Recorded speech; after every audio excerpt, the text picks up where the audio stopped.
Today we got a call from the one and only Mr. Softee. We were around the Bronx area. The truck wasn't starting because of the ignition distributor. Did you know? The ignition distributor is a component used in older internal combustion engines to manage the timing and distribution of the spark to the engine cylinder. It essentially distributes high voltage electricity to the spark plugs in the correct sequence and at the correct time to initiate the air-fuel mixture in each cylinder, powering the engine. Were we around your area?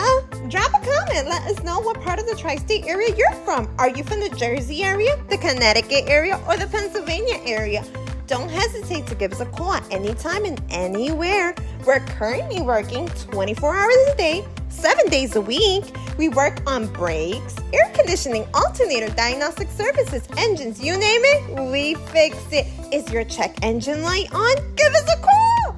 We're a call away from putting you back on the road. 646-546-7002.